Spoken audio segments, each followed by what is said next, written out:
जय राम कृष्ण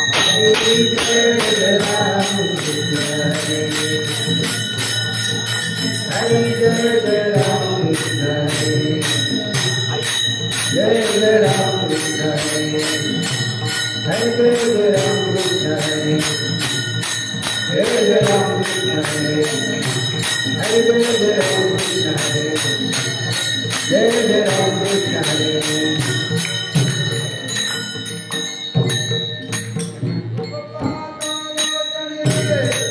काले हो गागड़े रूप लोटने दुख राग हो गागड़े तो आविष्कार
Bhagavato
उजळले भाग्याता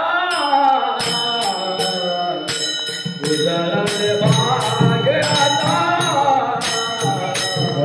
उजळले भाग्याता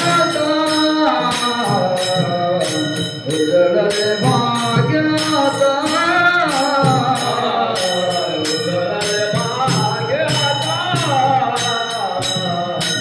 उजळले भाग्याता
Hare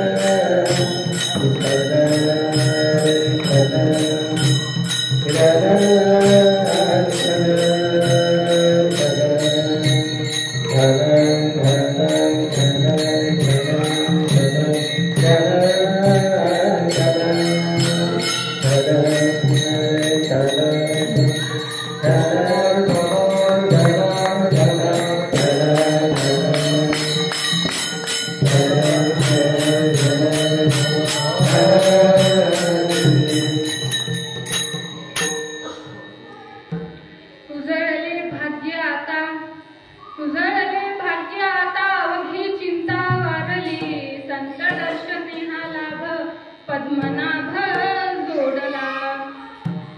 संपुष्ट है हृदय पेटी, संपुष्ट है हृदय पेटी, करुणी पोटी साठवू.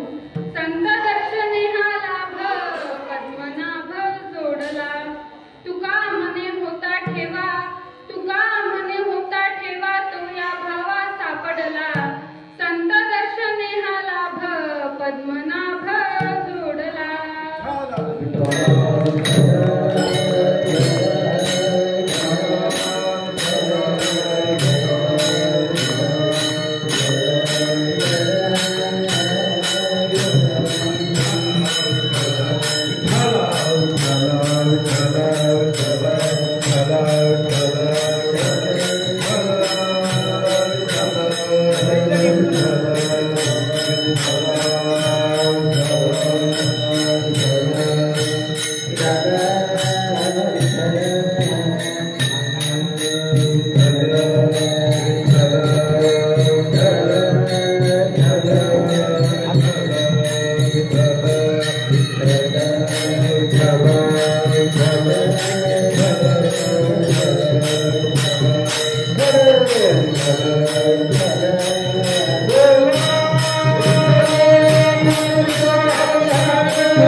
पांडुरंगा करू प्रथम नमन, पांडुरंगा करू प्रथम नमन, दुसरे चरण संतांचिया. त्यांच्या कृपादाने कथेचा विस्तारू, बाबाजी सद्गुरु दास तुकार. महायोग पीठे तठे भीमरथम, वरम कुंडलिकाय दातृ मुनींद्रे. समागत्य तिष्ठं समानंद चंदं, परब्रह्मलिंगं भजे पांडुरंगं. सच्चिदानंद रूपाय विश्वोपत्यादि हेतवे, तापत्र विनाशाय श्रीकृष्णावर नमः. आत्मरूप गणेशु केलिया स्मरण, सकळ विद्येचे अधिकरण, तेच बंधू श्री चरण नमस्कार द्याथा. श्री संताची या माथा चरणावरी, साष्टांग हे करी दंडवत. विश्रांती पावलो सांभाळा उत्तरी, वाढले अंतरी प्रेम सुख.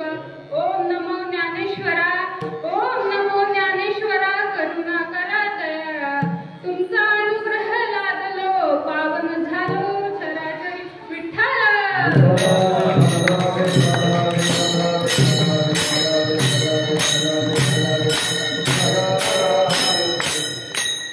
प्रस्तुत प्राप्त प्रसंगी प्रस्तुत सेवेकरिता निवडलेला अभंग श्रीमंत श्रेष्ठ जगद्गुरु जगद्वंदनीय श्री छत्रपती शिवाजी महाराजांचे आद्य गुरु, जगाचा संसार सुखाचा व्हावा याकरिता आपल्या संसाराची राखरांगोळी करणारे, परमार्थात पाचवा वेद निर्माण करणारे असे जगद्वंदनीय तुकाराम महाराज यांचा अभंग आजच्या कीर्तन रूपी सेवेसाठी निवडला.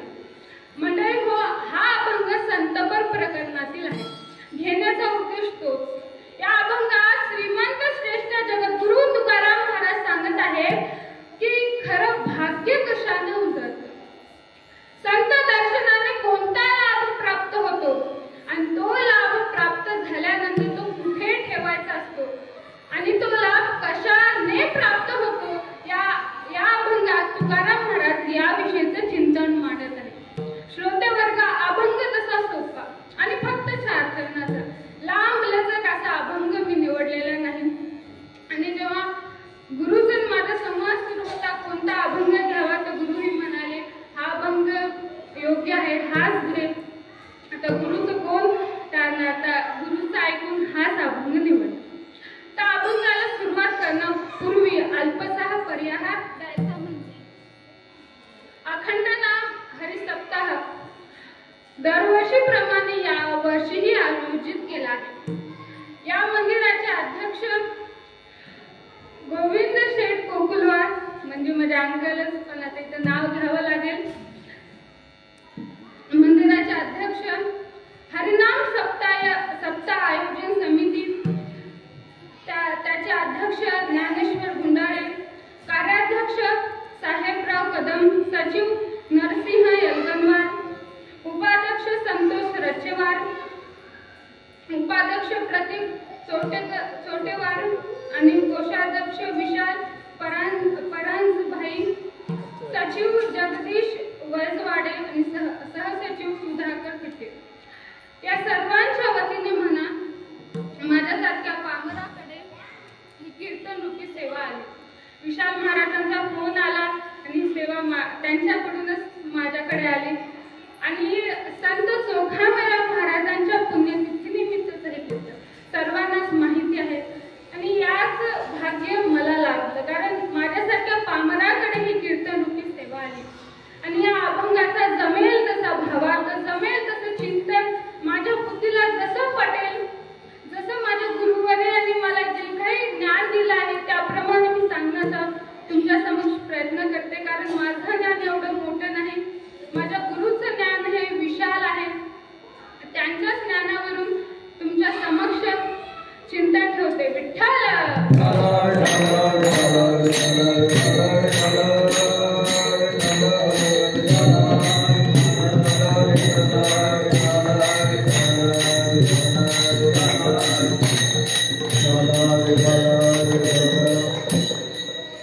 तर मंडळी हो, अभंग श्रीमंत श्रेष्ठ जगद्गुरु जगद्वंदनीय तुकाराम महाराजांचा.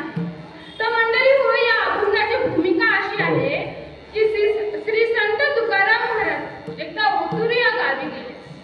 जुन्नर जवळ हे गाव आहे, त्या गावी गेले आणि त्या गावात तुकाराम महाराजांचे जे काही कार्य होतं ते केलं. तिथेच एक तुळशी वृंदावन होतं. तिथे तुकाराम महाराज एका ओट्यावर झोपले महाराज. आणि झोपले असताना त्यांचे गुरु बाबाजी चैतन्य यांनी तुकाराम महाराजांना स्वप्नात उपदेश केला. बाबाजीने स्वप्नी येऊन तुकयाला अनुग्रह दिला निज प्रीती. बाबाजी आपले सांगितले नाम मंत्र दिला राम कृष्ण हरी. तर तुकाराम महाराजांना त्यांचे संत भेटले आणि संत भेट झाल्याने तुकाराम महाराजांना भगवंत दर्शन झालं, भगवंताची प्राप्ती झाली. कारण संत दर्शन असल्याशिवाय भगवंत मिळत नाही महाराज. आणि तुकाराम महाराजांना हे संत दर्शन झालं आणि त्या संत दर्शनाच्या भरातच खूप आनंद झाला तुकाराम महाराजांना. त्यातच तुकाराम महाराज म्हणतात, उजळले भाग्य आता अवघी चिंता वारे. आपण उजळले भाग्य आता, उजळले भाग्य आता, उजळले भाग्य आता, उजळले भाग्य आता, अवघी चिंता वारले, अवघी चिंता वारले.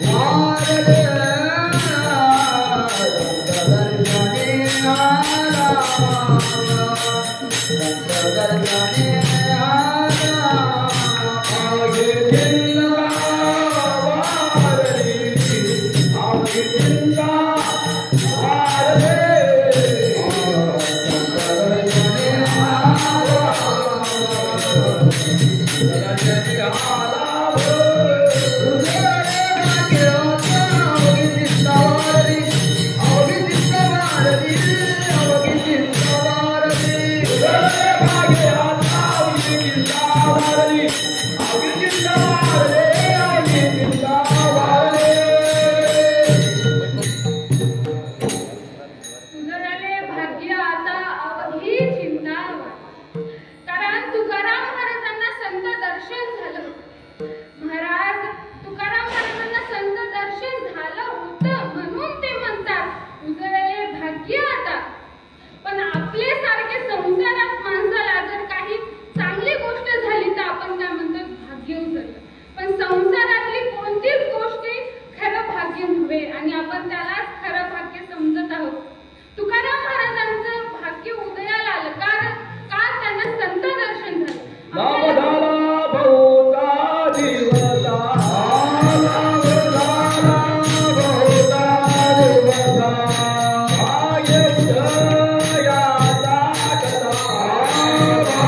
लग्न करून आले. माझं भाग्य उजळलं. मी किती भाग्यवंत आहे. कुठपर्यंत म्हणेल ती? पहिल्या दिवशी म्हणेल, कारण पहिल्या दिवशी तिचं असं काही स्वागत होतं ते पाहून वाटतंच. आता मला सांगा, तुम्ही तर एवढ्या माता भगिनी आहात, तुम्हाला तसं वाटलंच असेल, वा किती छान माझं स्वागत केले, खरंच बरं झालं माझं लग्न याच घरात झालं, असं वाटतं की नाही? वाटतं. पण कुठपर्यंत? पहिल्या दिवसापर्यंत. नंतर त्या स्त्रीला तुम्ही 1 वर्षांनी विचारा, 10 वर्ष नका, 1 वर्षांनी विचारा, काय म्हणेल? काम नशिबी, फुटक्या नशिबाची मी आहे, हे कुटुंब असं सासर मला मिळालं. मग कुटुंब प्राप्ती आहे का तुमचं खरं भाग्य? संसार आहे का तुमचं खरं भाग्य? नाही. बरं, पैसा नाही, कुटुंब नाही तुमचं खरं भाग्य, मग संतान प्राप्ती तुमचं भाग्य आहे का? आहे का महाराज? ना एखाद्या दाम्पत्याला जर मुलगा होत नसेल किंवा लेकरू बाळ होत नसेल तर तो काय म्हणेल?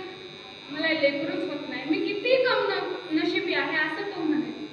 आणि महाराज समजा खूप प्रयत्न केले, नवस केले, सायास केले, आणि त्याला जर लेकरू बाळ झालं आणि त्यातल्या त्या कर्म धर्म संयोगाने त्याला मुलगा झाला, तर तो काय म्हणेल? मी भाग्यवंत आहे, माझं भाग्य उजळलं, असं तो म्हणेल. हे कुठपर्यंत म्हणेल? तर पहिल्या दिवशी म्हणेल, लेकले तो लेकरू 5 वर्षाचं होईपर्यंत म्हणेल. एकदा का तो मुलगा मोठा झाला, तारुण्य अवस्थेत आला आणि दारू पिऊन आई वडिलांना शिव्या देऊ लागला, मारू लागला, तर आता तो म्हणेल का महाराज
संत दर्शनी हालाभ संत दर्शनी हालाभ संत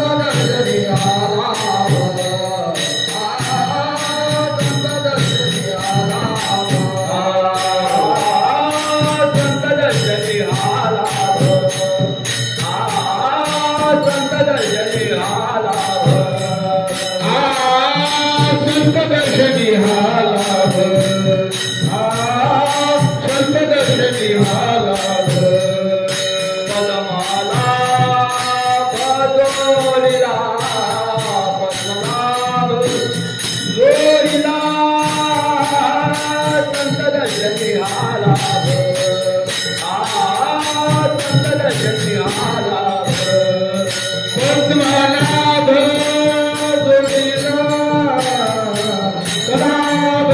जोडीला संत दर्शनी हालाभ संत दर्शनी हालाभ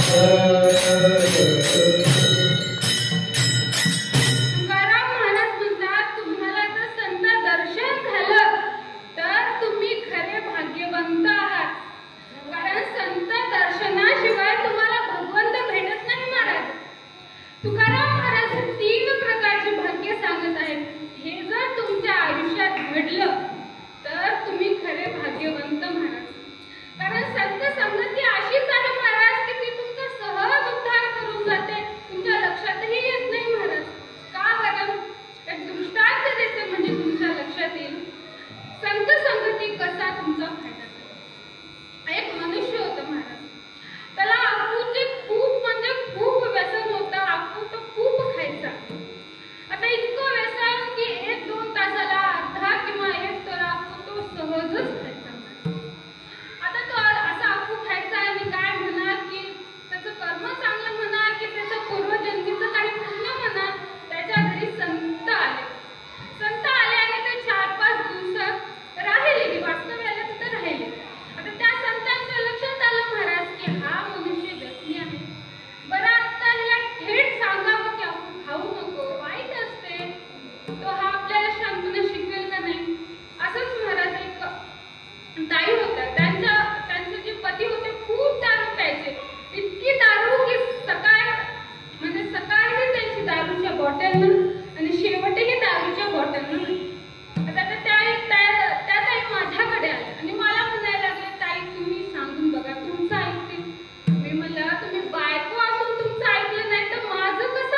मनोमार्गगती संताचे संगती मनोमार्गगती अकरावादी गती अकरावादी गती हे पंथे मनोमार्गगती संताचे संगती मनोमार्गगती अकरावादी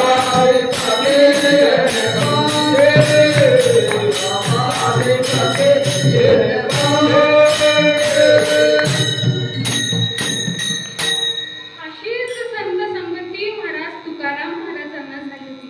म्हणून ते म्हणतात उदरले भाग्य आता अवघी चिंतावर. आता उदरले भाग्य आपल्या लक्षात आलं, संत संगती झाली तर आपलं भाग्य उदरलं. मग तुकाराम महाराज असं का म्हणत आहेत बरं, अवघी चिंतावर? याचा अर्थ तुकाराम महाराजांच्या ठिकाणी चिंता होती हे सिद्ध होते यावरून.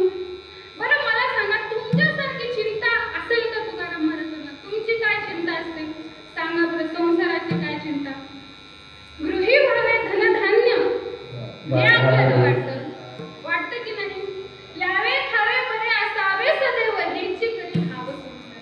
संसारात आपले हेच असतं की चांगले कपडे घालायला मिळावी, शान शौकीने आयुष्य जगता यावं, मृत्यू भाकर खाण्याचा प्रसंग आपल्या आयुष्यात कधी येऊ नये अशी आपली संसाराची चिंता असते. तुकाराम महाराज म्हणतात तुमचं ज्ञान फक्त शरीर पोषणाचं आहे.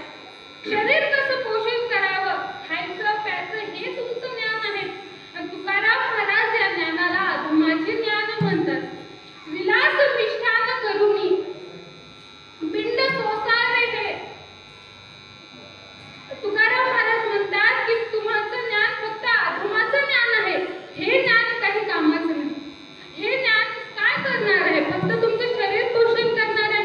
याने तुम्हाला भगवंत प्राप्त होणार आहे का? नाही महाराज. संसारामध्ये काय महाराज?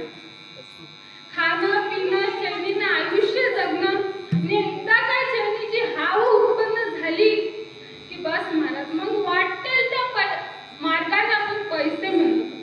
चोरी म्हणा, लबाडी म्हणा, कोणाचा घातपात म्हणा आपण करतो आणि पैसा मिळतो. बरं पैसा मिळवून तुमची चिंता नाहीशी होईल का? नाही होणार ना. कशी बरं चिंता कशी नाहीशी होईल? कारण पैसा तुम्हाला मिळाला, आता तो रक्षण करण्याची चिंता आहे की नाही महाराज? आहे ना. मग कशाकरिता तुम्ही पैशाची चिंता करता? नाही. पैसा तुमच्याकडे नाही तरी तुम्हाला चिंता असते. पैसा आहे तो रक्षण करण्याची चिंता, आणि तो पैसा नाहीसा झाला तरीही चिंता. मग या संसारात पैशाची तुम्ही काय चिंता करता? बरं हे तर एक झालं की आपण संसाराची चिंता करतो. अशी अनेक उदाहरण आहेत. हे पोट भरण्याची चिंता आहे आणि याचा केवढा बोबाटा आपण केलेला आहे. वित्त भर पोट, त्याचा केवढा बोबाटा महाराज. तुकाराम महाराज म्हणतात तुमच्यापेक्षा जनावरं बरी, कारण त्यांना खाण्याची चिंता नसते, त्यांचं पोट भरण्याची चिंता नसते. गाय म्हैस तुम्ही बघा, एकदा का ते सकाळी खाल्लं त्यांनी गवत की कुशाल ताणून देतात महाराज. त्यांना चिंता नसते दुपारी काय खावं आणि रात्री काय.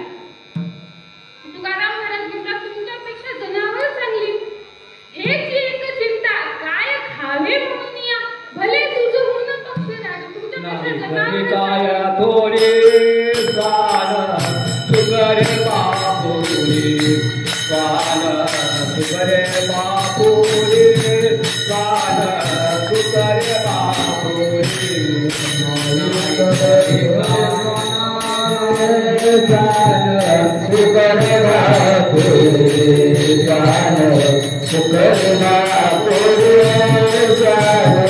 सुगरे बापुरी. तुमच्यापेक्षा जनावरे चांगली, कारण त्यांना खाण्याची चिंता नाही. आपलं काय झालं संसारामध्ये फक्त चिंता, कशाची ना कशाची चिंता. बरं आपल्याला एक चिंता तर असते, आता मला काय वाटतं की माझं चांगलं व्हावं, मला ही चिंता. मग आणखीन काय वाटतं, माझ्या कुटुंबाचं चांगलं व्हावं, माझ्या भावांचं चांगलं व्हावं, माझ्या बहिणीचं चांगलं व्हावं. म्हणजे सगळ्यांची चिंता आपण अशी करत असतो. बरं आता तुम्ही चिंता आणि चिंता हे शब्द जर पाहिले तर सारखेच आहेत, पण फरक कोणता आहे तर अनुस्वाराचा म्हणतात आहे की नाही?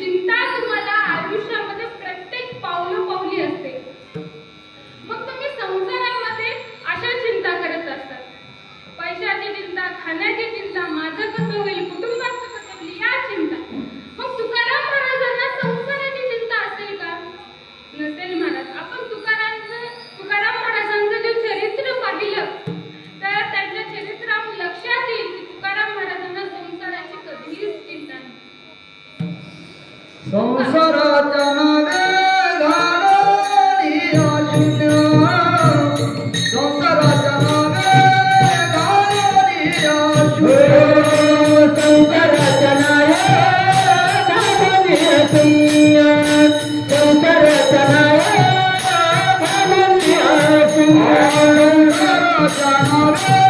घालवली शून्य संसाराच्या नावे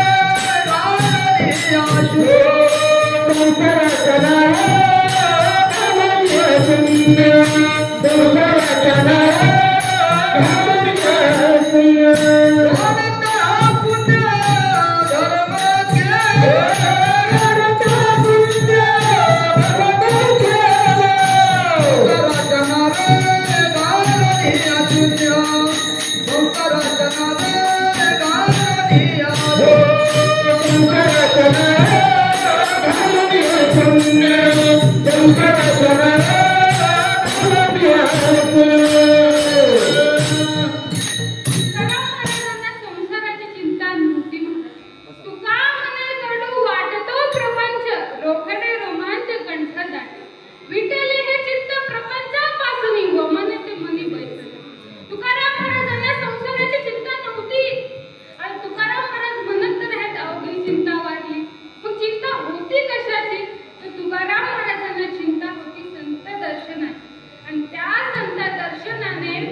जन्माले तर काय करायचं महाराज? स्त्रियांनो ऐका, कान देऊन ऐका. जर डोक्यावर पदर असेल तर असं करून ऐका, पण ऐका. तर गर्भवती जेव्हा स्त्री असते तर काय करायचं? रामकृष्ण हरी नामाचा उच्चार असू द्या तुमच्या ओठांवर, रामकृष्ण हरी नामाचा उच्चार असू द्या तुमच्या ओठांवर. गर्भात लेकरू असताना ज्ञानेश्वरी गाता लागू द्या तुमच्या बोटाला. तुकोबराय ज्ञानेश्वर माऊली येतील तुमच्या पोटाला, येतील तुमच्या पोटाला. जीवनात चांगली लेकरं जन्माला येतील. तुम्हाला वाटत असेल ना माझा मुलगा ज्ञानेश्वर महाराजांसारखा ज्ञानी निघावा, तर नक्कीच तुम्ही ज्ञानेश्वरी वाचा, ज्ञानेश्वर महाराजांचे चरित्र वाचा. तुम्हाला वाटत असेल माझा मुलगा तुकोबरायांसारखा असावा, तर तुकाराम महाराजांची गाथा वाचा. हे जर तुम्ही केलं तर तुमच्या आयुष्यात चांगले लेकरं जन्माला येतील. म्हणजे आपण काय करतो गर्भवती असताना? मोबाईल पाहणे, पिक्चर पाहणे. पिक्चर कोणती पाहणे ते तुम्हालाच माहित आहे. प्रत्येकाचं मी सांगू शकते का? काय आपण हे करतो आणि नंतर म्हणतो माझं लेकरू चांगलं नाही, तू असं का आहेस? हे त्यांचा दोष नाही, तुमचा दोष आहे. तुम्ही काय केलं ते जेव्हा लेकरं गर्भात होती? तुम्ही काय केलं सांगा? तुम्ही वाचली ज्ञानेश्वरी नाही. तुम्हाला वाटत असेल ना माझी मुलगी अहिल्याबाई होळकरांसारखी निघावी, तर नक्कीच त्यांचं एकदा चरित्र वाचून बघा. काय त्यांचं चरित्र होतं? त्यांचा नवरा शेवटपर्यंत त्यांच्या सोबत नव्हता. लग्न झाल्यानंतर एका 10-12 वर्षात त्यांचा नवरा गेला म्हणा. नवऱ्याचं दुःख, पण त्यांनी राज्यकारभार आपल्या हातात घेतला आणि सासऱ्यांसोबत तो राज्यकारभार पाहत होता. आता राज्यकारभार करत होता, पण सासऱ्यांनीही त्यांना साथ सोडली, तेही मरण पावले.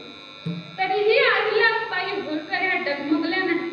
त्यांनी असं काही आपलं राज्य चालवलं. तुम्ही वाचून बघा. त्यांनी प्रत्येकाचा विचार केला, सामान्यापासून ते सर्वांचा, प्राण्यांचा, पशूंचाही विचार केला. प्राण्यांसाठी त्यांनी घरटे बांधली, पाण्याची सोय केली. आणि तुम्ही हे केलं तर तुमचे लेकरं चांगले जन्माला येतील. तुम्हाला वाटत असेल माझी मुलगी सावित्रीबाई फुलेसारखी व्हावी, तर सावित्रीबाईंचं चरित्र वाचा.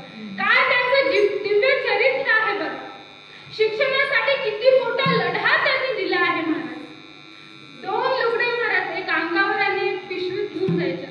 शेणाने लोक त्यांना मारायची, पण त्या डगमगल्या नाही. जायच्या, शिकवायच्या, ते लुगडं फेडून दुसरं घालायच्या आणि शिकवायच्या, आणि पुन्हा तेच शेणाने मारलेले लुगडं घालून परत घरी यायचे. एवढा त्यांचा संघर्ष. आपल्याला एवढा तर संघर्ष नाही. म्हणून तुम्हाला वाटत असेल ना माझा मुलगा ज्ञानेश्वर महाराजांसारखा, तुकोबरायांसारखा, सावित्रीबाईंसारखा, अहिल्याबाई होळकरांसारखा असावा, प्रभू श्री रामचंद्रांसारखा असावा, तर नक्कीच त्यांचे चरित्र वाचा. शुद्धरिला मोठी फळे रसाळ गोमती, फळे रसाळ गोमती, फळे रसाळ गोमती. शुद्धरिला मोठी फळे रसाळ गोमती, फळे रसाळ गोमती, फळे रसाळ गोमती. शुद्धरिला मोठी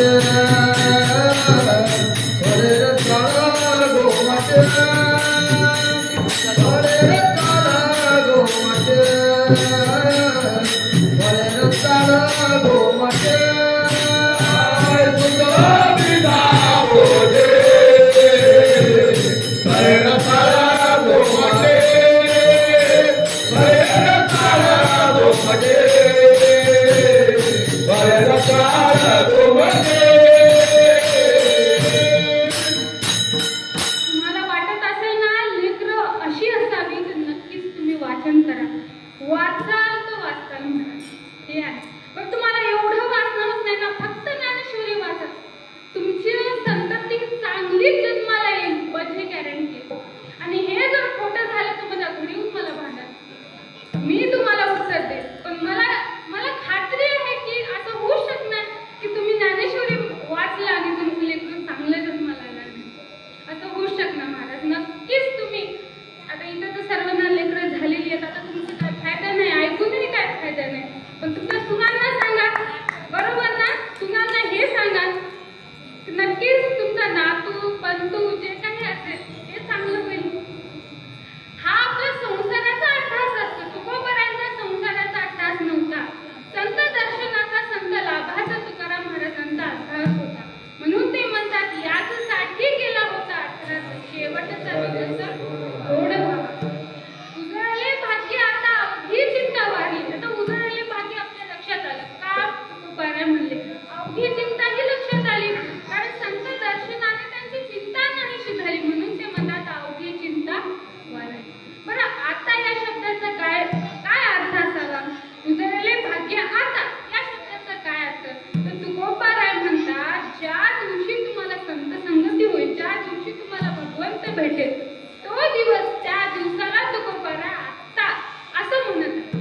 Hare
तुकाराम महाराजांना परमार्थ रूपी जो काही ठेवा प्राप्त झाला होता, तर तुकाराम महाराज म्हणतात की हा ठेवा मी कुठे ठेवीन, तर हृदयात ठेवीन.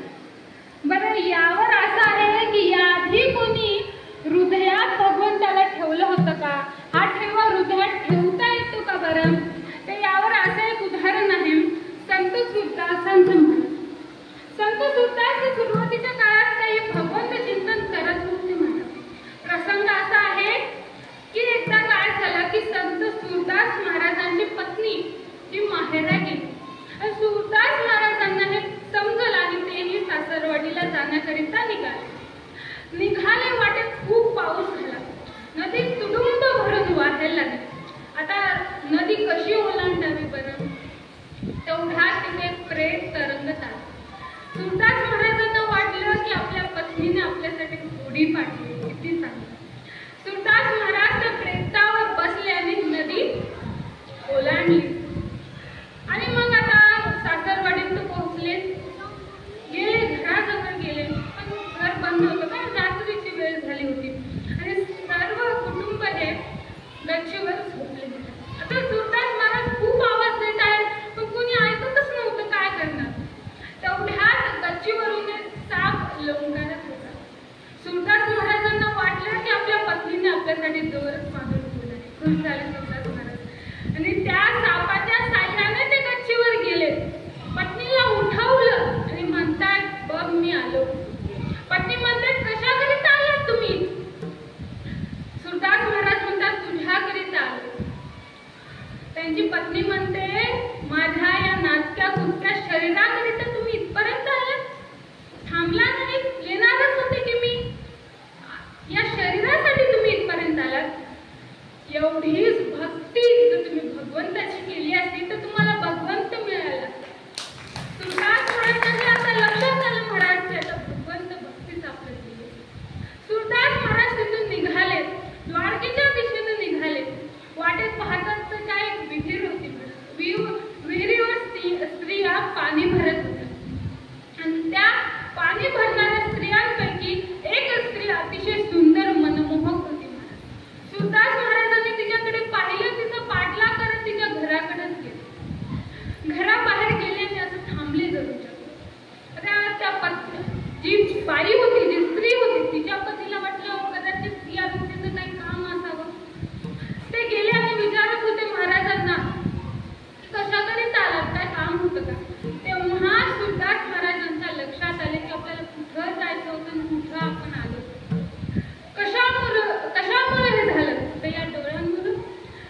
सुरदास महाराज काही ऐकले नाही, त्या खाईच्या दिशेने चालत.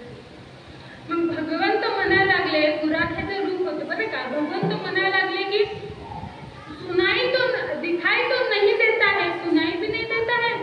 भगवंत स्वतः गेले आणि सुरदास महाराजांचा हात धरला आणि घेऊन आले महाराज. मग सुरदास महाराजांचा हात भगवंताने धरला होता. सुरदास महाराज भगवंताचा हात सोडतच नव्हते. भगवंत म्हणत होते, सोडा माझा हात, जाऊ द्या मला, पण सुरदास महाराज सोडतच नव्हते. मग भगवंताने झटका दिला आणि आपल्या हाताची सुटका केली. भगवंत त्यावेळेसचे सुरदास महाराजांचे उद्गार आहेत, हात छोड़कर जाता है दुर्बल जानत मुहे, मेरे हृदय से प्रभु जाए मर्द कहावे. त्याचप्रमाणे सुरदास महाराजांनी काय केलं, भगवंताला आपल्या हृदयात टाकलं. हनुमंतरायांचं उदाहरण पहा. हनुमंतरायांनीही प्रभू श्री रामचंद्रांना आपल्या हृदयात ठेवलं. प्रसंग कसा होता महाराज? प्रसंग असा होता तर प्रभू श्री रामचंद्र आणि रावणाचे युद्ध झाले. प्रभू श्री रामचंद्रांचा विजय झाला आणि ते आपल्या राज्यात परतले. आणि त्यांना वाटलं की सर्वांनी आपल्याला काही ना काही मदत केली, छोटी असो मोठी असो केली, त्यांच्या परीने केली, मग आपणही त्यांना काहीतरी द्यावं असं प्रभू श्री रामचंद्रांना वाटलं आणि त्यांनी बक्षीस समारंभ आयोजित केला. आणि सर्वांना त्यांच्या इच्छेनुसार काही ना काही दिलं महाराज भगवंतांनी. श्रीरामाने त्यांना काही ना काही दिलं, पण हनुमंतरायांना काहीच दिलं नाही. कारण हनुमंतरायांचे उपकारच तेवढे होते महाराज. ज्या वेळेस आपल्याला उपकाराची परतफेड ही करता येत असते तेव्हा आपण करू शकतो ना. जर अगणित असे उपकार असतील तर परतफेड कशी करता येईल महाराज? आणि हनुमंतरायाचे इतके उपकार भगवंतावर होते की भगवंत त्याची परतफेड करू शकत नाही. मग काय केलं श्रीरामांनी? मनामध्ये हनुमंतरायांना नतमस्तक केलं, प्रणाम केला. ज्या वेळेस आपल्याला कोणाच्या उपकाराची परतफेड ही करता येत नसते तेव्हा नतमस्तक होणं हेच श्रेष्ठ महाराज. आणि प्रभू श्री रामचंद्रांनीही तेच केलं. पण आता सीता मातेच्या लक्षात आलं महाराज की सर्वांना भगवंतांनी काही ना काही दिलं, पण हनुमंतरायांना काहीच दिले नाही. कदाचित श्रीराम विसरले असते, लक्षात आलं नसेल एवढ्या जणांना. हनुमंतरायांना विसरतील, रामचंद्र नाही. पण सीता माताला तसं वाटलं की प्रभू श्री रामचंद्र विसरले असावे, ठीक आहे मी देते. सीता माताने आपल्या हृदयातील, आपल्या गळ्यातील नवरत्नांचा हार काढला आणि हनुमंतरायांना दिला. हनुमंतरायांनी तो घेतला, झाडावर गेले, प्रत्येक रत्न फोडत होते फेकत होते. सीता माता ते पाहत होत्या. सीता माता म्हणतात की हनुमंतराया तुम्ही रत्न घेत आहात, फोडत आहात का, फेकत आहात, कशा करीता? हनुमंतरायांचं उत्तर आहे का? हनुमंतराय म्हणतात की या रत्नांमध्ये राम नाही तर हे माझ्या काय कामात आहे, कशा करीता मी ठेवू, म्हणून मी फेकत. सीता माता म्हणतात की या रत्नात राम नाही म्हणून तू फेकत आहेस, तुझ्यात तरी राम आहे. मग हनुमंतरायांनी काय केलं? आपलं हृदय काढलं आणि दाखवलं. त्यात नुसते प्रभू श्री रामचंद्र नव्हते तर सीता माताही होत्या, भरत, शत्रुघ्न, राम, लक्ष्मणही होते. आणि त्या सर्वांना नतमस्तक नमस्कार करून अशा हनुमंतराय. ज्याप्रमाणे हनुमंतरायांनी श्री रामचंद्रांना हृदयात ठेवलं आणि भगवंतही राहतो तुमच्या हृदयात, तेवढी भक्ती पाहिजे. आपली भक्तीच नसते ना, आपल्याला वाटतं भगवंत भेटत नाही, माझ्याकडे राहत नाही, माझ्याकडे पाहत नाही. तुम्ही जर भगवंताची खरी भक्ती केली तर भगवंत तुमच्या हृदयात. जनाबाईंनी महाराज भगवंताची किती भक्ती केली, हृदयबंदी खाना केला, आत विठ्ठल. जनाबाईंनी ही भक्तीच्या जोरावर भगवंताला हृदयात ठेवलं. मग तुकाराम महाराजांनाही समजलं की या सर्व संत मंडळींनी भगवंताला हृदयात ठेवलं. मग तुकाराम महाराज म्हणतात मीही भगवंताला हृदयात ठेवलं. का बरं? दोरीला पंढरीचा दोर, दोरीला पंढरीचा दोर, पंढरीचा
जपून ठेवी, या हृदय पेटीत जपून ठेवी.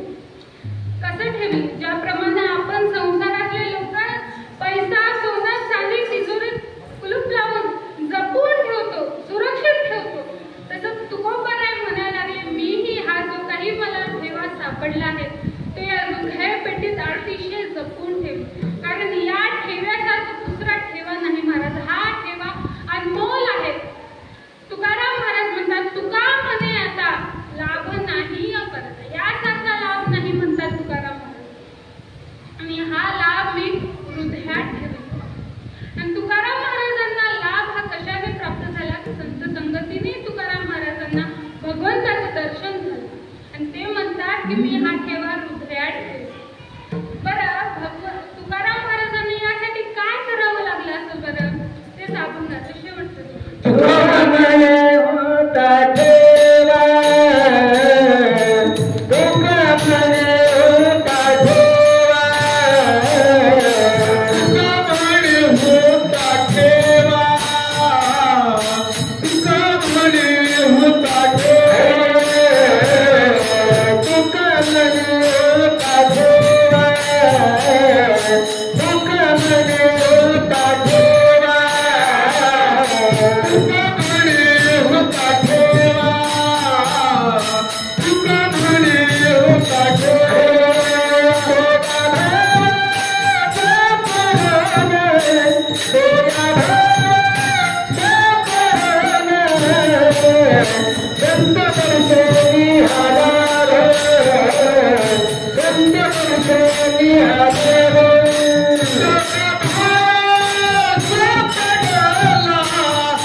यासाठी मी फक्त भावाने भगवंत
भोगावीच लागणार होती, काय करणार.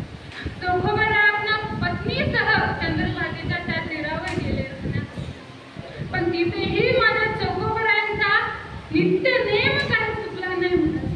तिथेही चंद्रभागेचं स्नान करणं आणि तिथूनच आता भगवंताचं दर्शन घेत घेत म्हणत होते, पांडुरंगा, ए पांडुरंगा, तुझं जवळून दर्शन तर माझं नशिबातच नव्हतं, पण दुरूनही मला दर्शन मिळू नये का रे भगवंता? नाही, नको का रे भगवंता? माझी भक्ती खरी नाही का रे? माझी भक्ती एवढी कमी आहे का तुझं दर्शन मला नको? असं चोखोबाराय भगवंताला अत्यंत भावुक होऊन बोलत होते. आता भगवंत म्हणाले, आता काहीतरी करावंच लागेल. आणि चोखोबाराय तिथून गेले. एका लिंबाच्या झाडाखाली जेवत बसले. त्यांची पत्नी सोयराबाई त्यांना जेवण वाढत होती. भगवंत तिथं आले आणि चोखोबारायांना म्हणायला लागले, चोखोबा, जेवायचं आहे रे मला तुझ्यासोबत, जेवायला वाढ. भगवंताला चोखोबाराय म्हणाले, पांडुरंगा, तुला मी जेव्हा वाढणार नाही का रे? बस आता सोयरे भगवंताला जेवायला वाढ. सोयराबाई भगवंताला जेवायला वाढत होत्या. वाढत वाढत दही पितांबरावर सांडलं महाराज भगवंताने. आणि एक पुजारी हे सर्व दृश्य दुरून पाहते. आणि कावळा आता लिंबाच्या झाडावर होता आणि लिंबूला खात होता, खाली फेकत होता. ते पाहून चोखोबाराय म्हणले की, एक कावळ्या, तुझं काय काम आहे इथे? जा तू, इथे थांबू नको. त्या पुजाऱ्याला वाटलं की चोखोबाराय मलाच म्हणत आहे. तो पुजारी तिथे तावातावाने आला. तेव्हाही त्याला भगवंत काही दिसले नाही. आणि त्या चोखोबारायांना, माझ्या चोखोबारायांना त्या पुजाऱ्यांनी एक लावून दिली. पण चोखोबाराय आरेला कार्य केले नाही, काहीच बोलले नाही, शांत झाले. आता चोखोबारायांच्या गालाला स्पर्श झाला, विटाळ झाला म्हणून ते पुजारी चंद्रभागेत स्नान करता गेले महाराज. आणि स्नान करून भगवंताचं दर्शन घ्यावं. स्नान केलं, भगवंताच्या दर्शनाकरिता मंदिरात गेले. आणि पाहता तर काय, भगवंताच्या पितांबरावर दही सांडलेलं आणि भगवंताचा गाल सुजलेला होता. आता पुजाऱ्यांच्या लक्षात आलं होतं की तिथे चोखोबारायासोबत पांडुरंग होते, भगवंत होते. आपली चूक झाली, आपण उगत असत. आता तो पुजारी चोखोबारायांना अन्नाकरिता गेला, चोखोबारायांना घेऊन आला महाराज. आणि तेव्हापासून चोखोबारायांना मंदिरात दर्शन करण्याचा अधिकार प्राप्त झाला. त्या दिवसापासून चोखोबाराय मंदिरात दर्शन करण्याचा अधिकार त्यांना प्राप्त झाला. हे ऐकता चोखोबारायांना आनंद झाला. काय करू की काय नको की असं चोखोबारायांना झालं. आणि चोखोबारायांनी घट्ट अशी मिठी पांडुरंगांना मारली आणि गालावर असा हात फिरवता सूज नाहीशी झाली. भगवंताचं आणि भक्ताचं नातंच असतं महाराज. भगवंत भक्ताच्या भक्तीपोटी भक्तासाठी काहीही करण्यास तयार होतो महाराज. भगवंत कोणत्याच भक्ताच्या कामात लाज बाळगत नाही महाराज. एक प्रसंग असंच होता महाराज. चोखोबारायांची पत्नी महाराज सोयराबाई या 9 महिन्याच्या गरोदर होत्या महाराज. आता 9 महिने तर झाले होते आणि आषाढीची वारीही जवळ आली होती. सोयराबाई म्हणतात, धनी, या वारीने गेलं नाही तर चालेल ना? पुढच्या वेळेला आपण दोघं नाही, तिघं जाऊ, पण यावेळेस थांबा. माझ्या आशा अवस्थेत मी सगळं कशी करेन?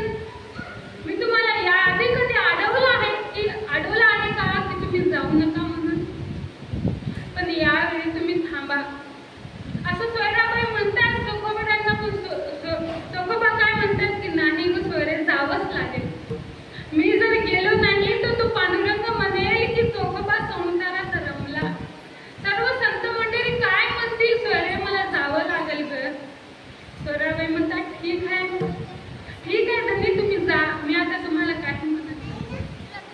पण जाता जाता तुमच्या बहिणीचं गाव येतं, त्यांना निरोप द्या माझा की बोलवले म्हणून. चोखोबाराय म्हणतात, ठीक आहे, चालेल, मी सांगेल, ताईला निरोप देईल तुझा की तू बोलवले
आता पुरुषांना ही कटकट वाटतेच ना, काय जायचं आणि काय ही कटकट लावली असं वाटतं.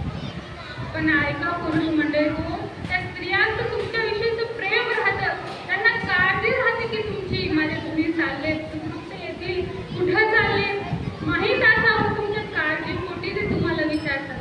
असंच रुक्मिणी माताही पांडुरंगाला विचारत होता की घरी कुठं चाललात, काय काम आहे, भगवंता तुम्हाला कशाकरिता हे हवं आहे. पांडुरंग म्हणतात मला आता काही बोलण्यासाठी वेळ नाही, मला आता उशीर होत आहे, ते बघू लवकर मी आल्यास तुला सर्व काही सांगतो.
किती उदाहरण आहेत आपल्या संप्रदायामध्ये. जनाबाईसाठी भगवंत आले, तुकोबारांसाठी भगवंत आले, सर्व संत मंडळीसाठी भगवंत धावून आले.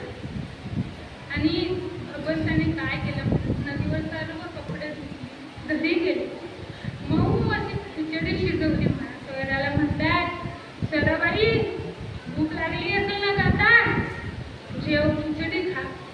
भगवंत स्वतः सोयराबाईंना आपल्या हाताने घास भरवत आहे. महाराज बघा, भक्ताचं आणि भगवंताचं नाटक. भगवंताला कृष्ण अवतारामध्ये 16,108 बायका होत्या, 108 बायका होत्या. पण भगवंतांनी कधीच कोणत्या बायकोला ना घास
तिथे नाही आता तिथे नाही आता त्याचा पांडुरंग दास त्याचा पांडुरंग दास त्याचा पांडुरंग दास त्याचा पांडुरंग दास त्याचा पांडुरंग दास असे भक्ताचे आघरी असे भक्ताचे असे भक्ताचे आघरी नो सांगता कामे लगे न सांगता कामे करी न सांगता कामे करी न सांगता कामे करी लोकांना दुःख होतं की सर्व काम माझ्या भगवंतांनी केलं. भगवंताचा चोखोबराच्या घरातही गेले नव्हते. घराच्या तुळशी वृंदावना जवळच आणि नामस्मरण केलं सुरू केलं. का? कारण भगवंत स्वतः काम केलं. स्वराबाईंना म्हणत होता अगं ते भगवंत होते पण भगवंताच्या खऱ्या स्वरूपाचे दर्शन कुठं स्वराबाईंना झालं होतं. ते स्त्री रूपात भगवंत होते. आणि चोखोबरा म्हणतात भगवंत आता माझ्या पत्नीला आणि मलाही तू आता दर्शन दे ये तू. यासाठी तुळशी वृंदावनाच्या जवळ चोखोबरांनी नामस्मरण किती वेळ केला असं म्हणत. 1 दिवस 2 दिवस तब्बल 7 दिवस चोखोबरांनी भगवंताचं नामस्मरण केलं. 7व्या दिवशी भगवंत आले आणि त्यांना दर्शन दिलं. भक्ताचं आणि भगवंताचं नातं कसं असतं महाराज. भक्तासाठी भगवंताला यावंच लागतं. जेव्हा माझ्या चोखोबरांचा मृत्यू झाला मंगळवेढ्याच्या पूर्वेकडीलच्या भिंतीचं बांधकाम होतं. बांधकामात ती भिंत अचानक घासत आणि त्या चोखोबरांसोबत अनेक व्यक्ती तिथे मृत्युमुखी पडले. ही वार्ता भगवंताला समजली आणि भगवंत रडत होते महाराज. कोणासाठी? भक्तासाठी रडत होते. नामदेवरायांना म्हणाले नामदेवा तू जा आणि माझ्या चोखोबरांची हाडं धुवून ये बरं माझ्यासाठी. हे घे पितांबर याच. नामदेवराय म्हणायला लागले की मी कसं ओळखू भगवंता की चोखोबरांची हाडं आहेत. भगवंत म्हणायला लागले तू तिथं जा आणि प्रत्येक हाड घे आणि तुझ्या कानाला लाव. ज्या हाडातून विठ्ठल विठ्ठल असा नामघोष येत असेल ते हाड माझ्या चोख्याचं असेल रे नामदेवा. ठीक आहे. नामदेव म्हणाले ठीक आहे भगवंता मी जातो घेऊन येतो. नामदेवराय त्या ठिकाणी गेले. सर्व हाड कानाला लावत होते ज्यामध्ये विठ्ठल विठ्ठल असा नामघोष येत होता. ते हाड भगवंताच्या पितांबरात ठेवले. ज्यातून नामघोष नव्हता ते हाड बाजूला ठेवले. महाराज चोखोबरा मृत्युमुखी पडल्यानेही त्यांची हाडं विठ्ठल विठ्ठल विठ्ठल विठ्ठल बोलत होते आणि आपलं तोंडही विठ्ठल विठ्ठल बोलत नाही महाराज. कसं करावं या तोंडाला? काय करावं? पण माझ्या चोखोबरांची हाडही विठ्ठल विठ्ठल म्हणत होती. नामदेवरायांनी ती सर्व हाडं घेतली ज्यातून विठ्ठल विठ्ठल असा नामघोष येत होता. ती हाडं घेतली आणि पंढरपुरात आले आणि नामदेव पायरीच्या शेजारी चोखोबरांची समाधी बांधली. नामदेवरायांनी बांधली. बघा भगवंताचं नातं किती गोड आहे. भगवंतांनी स्वतःच्या जवळ संतांना जागा दिली होती. मला वाटतं आपल्यालाही तसं काही करावं लागेल. लई चोखोबरांसारखं तुकोबरांसारखं नाही, ज्ञानेश्वर महाराजांसारखं नाही, पण नामस्मरण तर आपल्या हातात आहे महाराज. होईल तेवढं नामस्मरण आपण करू शकतो की नाही. स्वयंपाक करताना म्हणू शकतो रामकृष्ण म्हणू शकतो. आणि तुम्ही जर स्वयंपाक करताना असं देवाचं नामस्मरण केलं तर त्या अन्नाची चांगलं शिजतं आणि खाणाराही चांगले विचार असो. तुम्हीही नामस्मरण करा. चोखोबरांनी तर केलं होतं म्हणून त्यांची हाडही विठ्ठल विठ्ठल बोलत होती. त्यांची समाधीही पंढरपुरात बांधण्यात आली. दादा फुला पुढे आता माझा उपास पंढरी पुढे आता माझा उदर पंढरी वाता हरिदासा घरी देई जन्म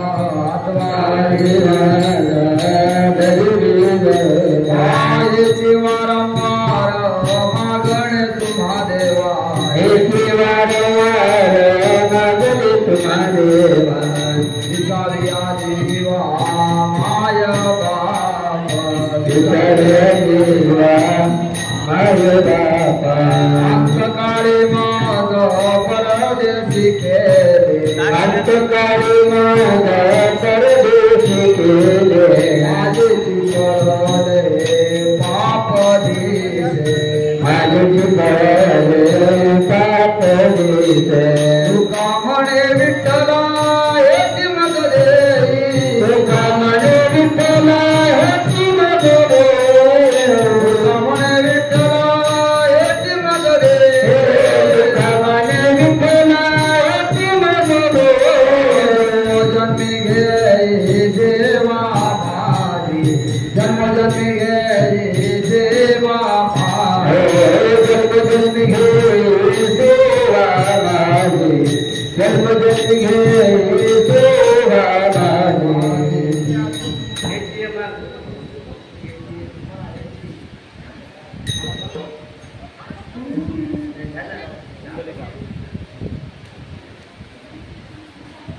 हा पुंडली